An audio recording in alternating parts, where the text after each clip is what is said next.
Halo semuanya, selamat datang kembali. Seneng banget nih bisa nemenin kalian lagi di sesi pembahasan mendalam kita kali ini. Hari ini kita mau ngobrolin satu topik yang mungkin kerasa agak berat, tapi jujur aja ini topik yang paling kita butuhin saat ini. Bener banget. Dan menurutku ini sangat relevan sih buat siapa aja yang lagi dengerin sekarang. Setuju. Gini, pernah nggak sih kalian tuh merasa hidup lagi bener-bener di jalan buntu? Kayak rencana yang udah disusun rapi bertahun-tahun tiba-tiba berantakan, terus kondisi keuangan tiba-tiba nggak jelas, atau mungkin kalian lagi ngerasa, aduh kok Tuhan kayaknya jauh banget ya? Iya, ngerasa kayak nabrak tembok gitu ya. Nah itu dia, ngerasa nabrak tembok. Hari ini kita bakal bongkar sebuah paradigma yang mungkin bakal ngubah total cara kalian ngeliat masa-masa kelam itu. Kita punya sumber dari sebuah teks refleksi harian dan infografis yang rilis akhir pekan ini, tepatnya untuk tanggal 25 April 2026. Dan sumber kita ini fokus ngebedah satu pasal kuno yang luar biasanya sangat akurat ngebaca psikologi manusia modern zaman now, yaitu Kitab Ulangan atau Deuteronomi pasal 8. Betul. Jadi misi kita di obrolan kali ini tuh sederhana tapi krusial banget. Kita mau nyari tahu kenapa sih jalan hidup yang keras itu seringkali bukan sebuah hukuman. Malahan itu adalah ya ruang kelas terbaik yang pernah kita masuki. Kalau kita hubungkan ini sama gambaran besarnya ya, insting pertama kita sebagai manusia pas ngadepin jalan berbatu atau pas lagi rugi finansial, itu kan pasti ngerasa, wah aku salah jalan nih, atau ngerasa lagi dihukum gitu loh. Bener, langsung nyalahin diri sendiri kan biasanya? Atau nyalahin keadaan? Pasti. Tapi lewat ulangan 8 ini, kita diajak buat geser sudut pandang. Musim yang kering dan menyakitkan itu bukan tanda kalau kamu ditinggalkan. Ada kayak mekanisme psikologis dan spiritual yang lagi kerja di baliknya. Itu tuh tanda kalau kamu lagi dibentuk untuk kapasitas yang jauh lebih besar. Oke, masuk akal. Tapi mari kita bedah pelan-pelan nih. Buat bisa benar-benar ngerasain bobot dari pesan ini, kita harus narik konteks sejarahnya dulu dong. Harus itu. Biar kebayang situasinya. Nah, coba kalian bayangin posisi bangsa Israel saat teks ini ditulis. Mereka tuh lagi berdiri persis di perbatasan tanah Kanaan. Ibaratnya ini tuh garis finish mereka, selangkah lagi masuk ke negeri impian yang udah dijanjikan dari berabad-abad lalu. Setelah 40 tahun ya, muter-muter. Iya, bayangin aja 40 tahun penuh debu, panas, bahaya di padang gurun. Akhirnya nyampe juga kan? Tapi anehnya persis di depan pintu masuk itu, pemimpin mereka, Musa, malah nyuruh mereka berhenti total. Disuruh ngerem mendadak. Nah itu, sebagai orang modern yang mendewakan efisiensi ya, aku jujur mau mempertanyakan ini. Logikanya kan kalau tujuan udah di depan mata ya langsung masuk aja dong, gas terus. Iya, ngapain ditunda lagi kan? Musa ini pemimpin yang taktiknya buruk? Atau jangan-jangan GPS mereka rusak? Kenapa buang waktu sebegitu lama kalau rute geografisnya aja bisa ditempuh dalam hitungan minggu? Kalau kita cuma ngelihat dari kacamata logistik atau efisiensi geografis, ya itu emang kelihatan kayak kegagalan total sih. Tapi 40 tahun perjalanan yang berdarah-darah itu sama sekali bukan kecelakaan sejarah. Oh ya? Terus apa dong? Itu adalah sebuah proses stress test. Pembentukan yang sangat disengaja. Tujuannya tuh spesifik banget buat merendahkan ego mereka dan nguji kapasitas asli mental mereka. Menguji kapasitas mental maksudnya gimana tuh? Gini, kalau mereka langsung masuk ke Kanaan dalam waktu 2 minggu, secara fisik mereka emang ada di tanah merdeka. Tapi mentalitas mereka masih mentalitas budak Mesir. Ah iya, budak yang mendadak bebas. Persis, budak yang tiba-tiba dikasih kelimpahan luar biasa, tuh nggak akan bisa ngelolannya. Mereka ujung-ujungnya cuma bakal ngehancurin diri mereka sendiri pakai kelimpahan itu. Wow, oke. Jadi ini soal kesiapan kapasitas ya. Nah, dari sumber yang kita baca, ada analogi yang menarik banget biar kita makin kebayang. Soal ayah dan anak. Ah, iya, itu ilustrasi yang pas banget. Kan dibilang, bayangin ada anak laki-laki yang dari kecil tuh dilatih super keras sama bapaknya. Setiap hari harus bangun subuh, kedisiplinan yang nggak masuk akal, nggak boleh manja sedikit pun. Dan dia sering banget dibiarin jatuh dan harus berjuang sendiri nyelesain masalah. Nggak dibantu sama sekali ya? Nggak dibantu. Saat masih remaja, si anak pasti benci banget kan sama bapaknya. Ngerasa bapaknya ini kejam, diktator. Pasti dia mikir, bapakku ini sebenarnya sayang nggak sih sama aku? Wajar sih mikir gitu. Tapi mekanismenya itu persis kayak proses hipertrofi pas kita lagi ngelatih otot di gym. Hipertrofi, kayak membentuk otot gitu. Bener, otot itu kan nggak membesar pas kita angkat beban. Otot itu justru lagi ngalamin robekan mikroskopis. Dia sengaja dirusak. Tapi dari robekan itulah, tubuh ngebangun jaringan yang lebih padat dan kuat pas lagi pemulihan. Oh, masuk akal. Robek dulu biar tumbuh lebih kuat. Nah, 20 tahun kemudian, pas anak ini masuk ke dunia nyata, ngadepin kompetisi bisnis yang gila, krisis ekonomi, atau rekan kerja yang manipulatif, disitulah otot mentalnya bekerja. Latihan kejam masa kecilnya itu adalah robekan mikroskopis yang dikontrol sama ayahnya. Karena ayahnya tahu kalau dunia luar itu nggak ramah ya. 100% dunia luar itu bisa menghancurkan. Jadi sang ayah ini ibaratnya menciptakan padang gurun buatan di rumah, supaya anaknya nggak mati di padang gurun kehidupan yang sesungguhnya. Gila, merinding dengar kalimat itu. Ayahnya menciptakan padang gurun buatan biar anaknya nggak mati nanti. Luka yang terkontrol untuk mencegah kehancuran fatal. Tapi sumber kita juga nyorotin satu titik buta nih dari kesuksesan anak ini nantinya. Soal amnesia itu kan? Iya, bener. Pas anak ini berhasil lewatin semua badai dan sampai di puncak kesuksesan, pertanyaannya tuh gini, apakah dia bakal ingat kalau otot mentalnya itu hasil tempaan ayahnya, atau dia malah amnesia dan ngerasa, wah ini memurni hasil kecerdasanku sendiri. Dan itu adalah inti kecemasan Musa di perbatasan Kanaan itu. Musa tahu banget kemiskinan dan penderitaan emang bisa ngebunuh manusia. Tapi kesuksesan dan kelimpahan bisa ngebunuh manusia dengan cara yang jauh lebih halus dan lebih permanen. Wah, dalam banget sih itu. Nah, karena kita udah dapat konteks emosional dan logikanya, aku mau kita langsung masuk nih ke teks kunonya. Tapi tenang, aku nggak bakal bacain ini kayak buku teks yang bikin ngantuk kok. Jangan dong, santai aja bacanya. Kita bedah bagian per bagian. Soalnya transisi emosi di teks ini tuh drastis banget. Di bagian pertama, Ulangan 8 ayat 2-4, Musa ngomong kurang lebih kayak gini. Ingatlah kepada seluruh perjalanan yang kau lakukan atas kehendak Tuhan Allahmu di padang gurun selama 40 tahun ini. Terus tujuannya dibilang buat apa? Dengan maksud merendahkan hatimu dan mencobai engkau, terus dia lanjut lagi, ia membiarkan engkau lapar dan memberi engkau makan mana. Tapi di ayat selanjutnya dibilang pakaianmu tidaklah menjadi buruk di tubuhmu dan kakimu tidaklah menjadi bengkak selama 40 tahun ini. Nah, bagian yang kamu baca barusan itu ngandung kontras yang super brilian. Di satu sisi, ada penderitaan skala makro.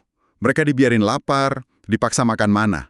Mana itu kan makanan yang mereka aja nggak tahu itu apa. Mereka dipaksa melepasin kendali atas menu hidup mereka. Bener, dipaksa berserah ya. Tapi di sisi lain ada detail kecilnya. Betul, ada pemeliharaan skala mikro yang intim banget. Pakaian nggak rusak, kaki nggak bengkak. Ini nunjukin kalau penderitaan mereka tuh sangat terukur. Tuhan nggak lagi buang mereka buat mati di padang gurun. Dia lagi naruh mereka di ruang observasi yang ketat. Ruang observasi ya. Dan ini nyambung banget sama pilar pertama dari sumber kita, yaitu soal ruta. Frasa atas kehendak Tuhan itu kayak ngehancurin ilusi kalau kesulitan kita tuh murni nasib buruk. Dan kata mencobai di situ ternyata dari bahasa aslinya, bahasa Ibrani, itu pakai kata nasah. Ah, iya nasah. Itu menarik banget. Soalnya nasah itu bukan mencobai dalam artian menjebak manusia biar jatuh ke dalam dosa. Oh bukan ya? Terus apa dong artinya? NASA itu lebih dekat ke terminologi stress test di dunia teknik modern. Gini, pas insinyur ngebangun jembatan, mereka bakal naruh beban bertonton di atasnya. Tujuannya bukan buat ngehancurin jembatan itu. Tapi buat ngetes kapasitasnya kan? Tepat.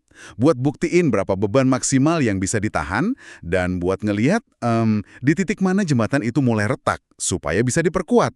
Jadi padang gurun itu adalah stress test biar mereka sadar di mana letak kelemahan hati mereka. Lapar biar mereka ngerti kalau manusia hidup bukan dari roti aja, tapi dari firman Tuhan. Dan fakta menariknya, ini kan ayat yang sama yang dikutip Yesus ribuan tahun kemudian pas dia dicobain. Bener banget. Dan kalau kita tarik realita meja kerja kita zaman sekarang nih, bentuk roti itu beda-beda kan. Roti itu bisa aja gaji bulanan yang masuk tiap tanggal 25, saldo tabungan, atau koneksi orang dalam yang kita andelin. Kenapa sih Tuhan ngerasa perlu nyabut roti itu sesaat? Karena gini, kalau roti kita selalu sedia, Kita bakal mulai mikir kalau roti itulah sumber hidup kita. Kita mindahin rasa aman kita dari Sang Pencipta ke ciptaannya. Oh wow, mindahin rasa aman ke ciptaan. Iya, dengan ngebiarin sistem suplai roti mereka terganggu bentar, radar ketergantungan mereka tuh kayak di-reset ulang. Mereka dipaksa sadar, seaman apapun tabunganmu itu nggak bakal cukup buat bikin kamu benar-benar hidup dan damai kalau kamu keputus dari sumber kehidupan aslinya. Jadi ini tuh semacam rekalibrasi sistem keamanan kita ya, keren banget. Lanjut ke ayat 5, masuk ke pilar ketiga nih. Musa ngasih kesimpulan kenapa stres tes dan kelaparan ini terjadi. Dia bilang, maka haruslah engkau insaf bahwa Tuhan mengajari engkau seperti seseorang mengajari anaknya. Di sumber kita juga direferensikan ke surat Ibrani dan Amsal kan? Iya benar. Intinya, padang gurun ini hakikatnya adalah disiplin kasih sayang, bukan amarah. Ada beda besar antara penjara dan ruang kelas. Beda yang mendasar banget malah. Gini, penjara itu dirancang buat ngehukum masa lalu. Sementara ruang kelas dirancang buat mempersiapkan masa depan. Hah, tunggu dulu. Boleh diulang nggak? Penjara menghukum masa lalu? Ruang kelas mempersiapkan masa depan. Kalau kita ngelihat kesulitan finansial atau krisis hidup tuh kayak penjara, ya kita cuma bakal nangisin masa lalu dan nyari siapa yang salah. Tapi kalau kita lihatnya sebagai ruang kelas, kita bakal nanya, keterampilan mental apa nih yang lagi dilatih di sini? Biar aku siap ngadepin tantangan minggu depan. Benar. Gila mind blowing sih itu. Tapi mulai dari sini teksnya berubah haluan jadi agak ngeri. Setelah bahas padang gurun, Musa malah pindah bahas masa depan mereka di Kanaan. Aku kutip dikit ya.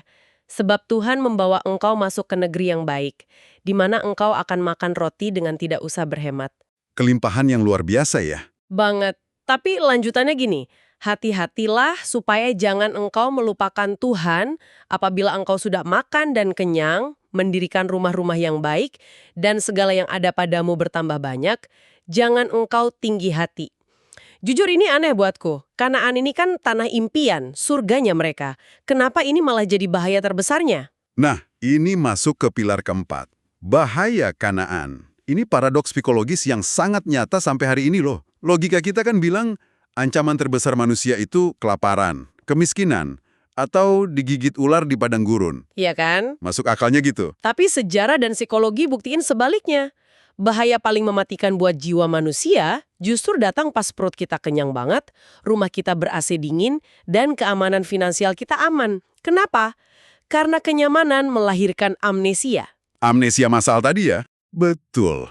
Pas kita lagi di tengah badai, gampang banget buat kita berlutut dan ingat Tuhan. Karena kita sadar kita nggak berdaya. Tapi pas ombaknya tenang, radar ketergantungan itu pelan-pelan mati. Ego mulai bengkak. Kita mikir, oh nggak ada krisis nih, berarti aku udah jago ngendalin hidupku sendiri. Wah, bahaya banget sih emang. Tujuan Allah ngasih ruang kelas padang gurun itu, supaya kebaikan di Kanaan bisa dinikmati dengan hati yang rendah. Kebaikan kelimpahan, kalau dituangkan ke wadah hati yang sombong, cuma bakal jadi racun yang hancurin wadah itu sendiri. Oke, ini memicu sisi kritisku nih. Anggap aja aku ini perwakilan pendengar kita yang anak muda metropolitan gitu ya. Aku ini penganut hustle culture. Kerja banting tulang, lembur tiap hari, kurang tidur, weekend kepake buat sertifikasi biar nilai juarku naik. Bahkan aku berani utang bank buat bangun startup. Terus perusahaannya sukses besar gitu ceritanya. Nah, anggap aja 5 tahun kemudian aku untung besar. Wajar dong kalau aku tepuk dada dan bilang, pencapaian ini tuh murni hasil keringet, darah, dan air mataku sendiri. Aku loh yang nggak tidur. Kenapa tiba-tiba teks ini nge-labelin sikapku itu sebagai kesombongan yang salah? Argumenmu itu sangat mewakili semangat zaman now sih. Dan hebatnya, Musa udah nebak argumen hustle culture itu 3.000 tahun yang lalu. Itu ada di pilar kelima, tepatnya ayat 17 dan 18. Musa bilang apa emangnya soal ini? Musa tahu banget bangsa Israel bakal bilang, kekuasaanku dan kekuatan tanganku lah yang bikin aku dapat kekayaan ini. Tapi coba perhatiin, respons Musa. Dia sama sekali nggak bilang Tuhan yang kerja gantiin mereka loh. Tuhan nggak nurunin rumah jadi dari langit atau transfer uang gaib ke rekening mereka. Mereka emang kerja keras. Terus salahnya di mana kalau emang beneran kerja keras? Salahnya ada di atribusi sumber. Musa bilang, ingatlah kepada Tuhan, Allahmu, sebab dialah yang memberikan kepadamu kekuatan untuk memperoleh kekayaan. Kekuatan ya kata kuncinya. Betul, kesehatan badanmu yang bikin kamu kuat begadang berintis bisnis, atau plastisitas otakmu yang bikin gampang nyerap ilmu baru, sampai detak jantung yang memompa darah pas kamu lagi kerja keras. Emangnya siapa yang suplai itu semua secara gratis tiap detik? Wah, iya juga ya. Semua infrastruktur dasar itu pemberian murni. Kesombongan yang mematikan tuh mulai tepat di detik di mana kita ngeklaim kalau diri kita sendirilah pencipta dari kekuatan dasar itu. Make sense. Jadi teks ini sama sekali nggak mengecilkan nilai kerja kerasnya ya. Kerjanya diakui, tapi pengakuan ke siapa yang nyediain bensin buat kerja keras itu yang harus dilurusin. Tepat. Kalau kita salah ngelakuin atribusi ini, kita mulai ngerasa kita tuh Tuhan atas hidup kita sendiri. Dan itu langsung nyambung ke pilar ke-6 nih, jerar terakhir, soal kebinasaan. Musa tutup pesannya pakai peringatan super keras. Tetapi jika engkau sama sekali melupakan Tuhan, aku memperingatkan kepadamu hari ini, bahwa kamu pasti binasa. Wah, jujur ini kedengarannya kayak ancaman dari tiran pendendam ya, kalau nggak disembah dihancurin gitu. Sekilas emang kedengaran kayak tiran kosmik yang lagi ngambek. Tapi kalau kita paham prinsip atribusi tadi, kebinasaan di sini tuh bukan hukuman lemparan dari langit karena Tuhan tersinggung. Kebinasaan di sini adalah hukum alam semesta, sebuah konsekuensi logis. Konsekuensi logis gimana contohnya? Bayangin ada pohon ek yang besar dan rimbun banget. Tiba-tiba dia ngerasa hebat, terus nyabut akarnya sendiri dari tanah. Dia teriak, aku nggak butuh tanah lagi, aku udah mandiri. Kira-kira apa yang terjadi? Ya pohonnya pasti mati lah. Walaupun mungkin daunnya masih kelihatan hijau buat beberapa hari. Tepat banget. Kematian pohon itu bukan karena tanahnya marah terus ngehukum si pohon. Dia mati secara otomatis karena mutusin diri dari sumber nutrisi utamanya. Melupakan Tuhan tuh artinya mencabut diri kita sendiri dari tanah kehidupan. Oh, wow. Pas kita ngerasa kekuatan tangan kita itu satu-satunya keamanan kita, kita naruh beban yang terlalu berat di pundak kita yang rapuh. Cepat atau lambat, pas krisis besar datang dan kekuatan kita nggak cukup, mental kita bakal hancur lebur. Gila, visual pohon nyabut akarnya sendiri tuh nempel banget sih di kepalaku.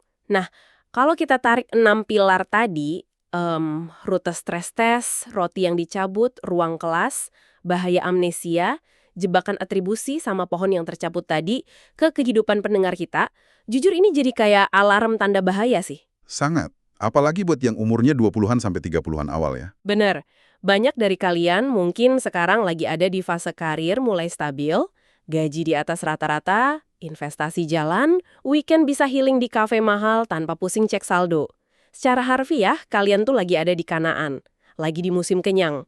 Dan musim kenyang itulah yang justru jadi ruang ujian yang paling bahaya. Jauh lebih bahaya dibanding pas kamu masih ngekos di kamar sempit dan makan mie instan di akhir bulan. Kenyang ini bakal jadi keropos banget. Pas musim kehidupan muter lagi dan krisis dateng, fondasi mental yang keropos itu nggak bakal kuat nahan badai baru. Ngeri ya? Apalagi di sumber infografis kita hari ini ada satu teguran yang jelek banget. Dibilang gini, jangan sampai kesombongan kita muncul secara halus dalam bentuk kepercayaan diri yang nggak pernah bersyukur. Nah, itu penyakit kita zaman sekarang banget tuh. Iya kan? Kita sering ngerasa promosi jabatan itu murni karena portofolio kita. Investasi sukses karena analisis kita tajam. Kita lupa kalau kesehatan dan kecerdasan kita itu statusnya cuma pinjaman. Yang kapan aja dengan satu insiden kecil aja di pembuluh darah otak kita bisa ditarik balik. Kalau dipikir-pikir lagi ya, sungguh memukau loh ngelihat manuskrip kuno umur 3.000 tahun lebih ini bisa nguliti anatomi kesombongan manusia abad 21 dengan setajam itu. Benar, relevan banget. Makanya, musim padang gurun yang lagi atau pernah kamu lewatin, entah itu di PHK sepihak, dikhianatin teman, atau usaha bangkrut, itu tuh bukan kesialan buta. Ada ketangguhan dan karakter yang secara eksklusif cuma bisa dibentuk di atas kerikil tajam padang gurun, nggak bisa direplikasi di sofa empuk ber-AC. Nggak bisa didapat di zona nyaman ya. Betul. Coba deh jujur sama diri sendiri. Bukankah kamu ngerasa lebih banyak berdoa, lebih berlutut, dan ngerasa lebih dekat sama Tuhan pas di musim paling kelam dulu? Dan kalau iya, tantangannya sekarang adalah, apakah rasa butuh itu masih ada di musim yang serba gampang kayak sekarang? Dalam banget. Jadi, apa nih makna dari semua ini buat langkah konkret kita ke depan? Kalau kita sepakat sama logikanya bahwa padang gurun itu ngerobek otot buat ngebangun karakter, dan kelimpahan itu berpotensi bikin kita amnesia, Ini memunculkan satu pemikiran ekstrim yang mungkin bisa kalian renungin. Wah, apa tuh? Berani nggak sih kita di zaman yang serba nyaman ini sengaja nyiptain padang gurun buatan di tengah Kanaan kita? Maksudku gini loh, daripada pasif nunggu musibah datang buat nampar kita biar rendah hati lagi, berani nggak kita rutinin puasa? Nahan lapar fisik dan ego, padahal kulkas penuh makanan enak. Oh, sengaja ngelatih stres tes mandiri ya? Nah itu, atau yang lebih radikal lagi, berani nggak kita nyumbangin porsi besar dari bonus tahunan kita, ngelepasin uang itu persis di saat kita lagi ngerasa kaya-kayanya. Dan ngelakuin ini bukan buat pamer, tapi murni buat stres tes diri sendiri. Buat mastiin otot ketergantungannya nggak lumpuh ya? Betul, biar kita nggak lumpuh karena terlalu nyaman. Ingat kan pertanyaan kita di awal tadi soal ngerasa mentok di jalan buntu? Ternyata jalan buntu itu nggak pernah ada. Itu cuma ruang kelas yang desainnya lagi dirombak ulang supaya kita nggak salah fokus. Perspektif yang luar biasa sih itu. Pikirkan baik-baik ya soal padang gurun buatan tadi. Sampai jumpa di sesi obrolan kita selanjutnya. Dan terima kasih udah berani membongkar paradigma bareng kita hari ini.